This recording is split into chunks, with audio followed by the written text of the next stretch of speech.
The question is, outsourcing stimulates entrepreneurship, employment, and export in the countries where outsourcing is done.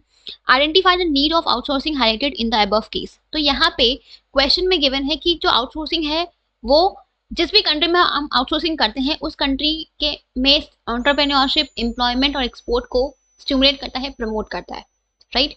तो यहाँ पे outsourcing के कौन से नीड को हाईलाइट किया गया है, राइट। तो यहाँ पे जिस नीड की बात की जा रही है वो है आपका बूस्ट टू इकोनॉमिक डेवलपमेंट। जो आपकी आउटसोर्सिंग है ये आपकी इकोनॉमिक डेवलपमेंट में कंट्रीब्यूट करती है।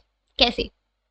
अगर हम बात करें इंडिया की, राइट, तो हमें पता है कि आज के टाइम पे जो इंडिया है वो एक ग्लोबल लीडर है आपकी सॉफ्टवेयर डेवलपमेंट और आईटी सर्विसेज के आउटसोर्सिंग के लिए, right. India is a leader in a global outsourcing of software development and IT enabled services.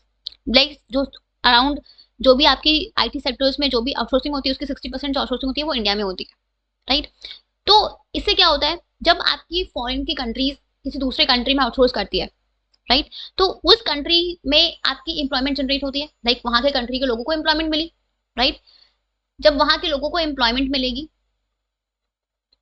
तो इससे क्या होगा, वहां के लोगों की इनकम इंक्रीज होगी, राइट। जब इनकम इंक्रीज होगी तो उनका लिविंग स्टैंडर्ड अपग्रेड होगा, राइट। वो जो भी डिमांड इंक्रीज होगी प्रोडक्ट की तो आपकी अल्टीमेटली गुड्स के प्रोडक्शन इंक्रीज होंगे, राइट। तो अल्टीमेटली क्या होगी कि आपके हमारी जो इकोनॉमी है वो आपकी डेवलप करेगी, हमारी जो जीडीपी है वो इंक्रीज होगी, हमारी जो इनकम है वो इंक्रीज करेगी कंट्री की, तो हमारे कंट्री का इकोनॉमिक डेवलपमेंट होगा, राइट। तो इससे क्या होता है कि एक तो जो कंट्री आउटसोर्स कर रही है उनको बेनिफिट मिला कि उनको अपनी आउटसोर्सिंग की सर्विसेज स्पेशलाइज्ड फॉर्म में मिल रही है और प्लस सस्ते रेट पे मिल रही है। अब इंडिया में जो कंट्रीज है वो अपने सर्विसेज को आउटसोर्स क्यों करती है, बिकॉज इंडिया में आपको लेबर चीप रेट पे मिल जाता है, राइट। तो यहाँ पे जो कंट्री ने आउटसोर्स किया उनको बेनिफिट तो मिला ही, प्लस जिस कंट्री में आउटसोर्सिंग हो रही है उस कंट्री का भी डेवलपमेंट हुआ, वहां पे भी आपकी एम्प्लॉयमेंट अपॉर्चुनिटीज जनरेट हुई, तो उससे लोगों की इनकम इंक्रीज हुई, इनकम आई, लोगों के पास उनका लिविंग स्टैंडर्ड अपग्रेड हुआ, लिविंग स्टैंडर्ड अपग्रेड हुआ तो लोगों की डिमांड प्रोडक्ट्स के बढ़े, तो फिर प्रोडक्शन इंक्रीज हुई, अल्टीमेटली जो हमारे कंट्री की जीडीपी है, इनकम है वो इंक्रीज हुई, अल्टीमेटली हमारे कंट्री का इकोनॉमिक डेवलपमेंट हुआ, राइट। किसी भी कंट्री में ये जो आपके फैक्टर्स है इनकम, एम्प्लॉयमेंट, ये सभी तो आपके इंडिकेटर्स होते हैं इकोनॉमिक डेवलपमेंट के, राइट। तो ये इंक्रीज हुए मीन्स हमारा इकोनॉमिक डेवलपमेंट हो रहा है, राइज हो रहा है। तो बेसिकली ये जो आपकी आउटसोर्सिंग है ये किसी भी कंट्री में इकोनॉमिक डेवलपमेंट को, एम्प्लॉयमेंट को, एंटरप्रेन्योरशिप को प्रमोट करती है, स्टिमुलेट करती है, राइट।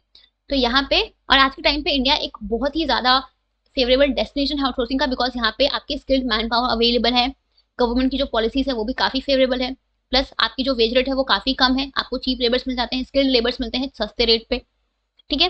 तो ये सब चीजें हैं, प्लस हमारा जो आईटी सेक्टर है वो तो काफी अच्छे काफी अच्छे पेस पे ग्रो कर ही रहा है, राइट। तो ऐसे कुछ फैक्टर्स है जो हमारे इंडिया को एक बहुत ही एक फेवरेबल डेस्टिनेशन बनाते हैं आउटसोर्सिंग के लिए, ठीक है। तो अल्टीमेटली कहीं ना कहीं इससे हमारा इंडिया का भी डेवलपमेंट हो रहा है, प्लस जो कंट्री आउटसोर्स कर रही है उनको तो बेनिफिट मिल ही रहा है आउटसोर्सिंग का, राइट।